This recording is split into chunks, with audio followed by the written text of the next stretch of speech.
shortcut yang ada di tower Kak Lei Tower. Ada 3 shortcut, yang pas like dan subscribe dulu. Shortcut yang pertama di belakang patung ya, lumayan juga guys shortcutnya. Jangan lupa kita turun. Shortcut yang kedua,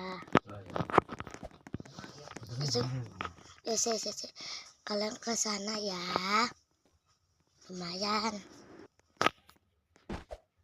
Ya udah, bye bye.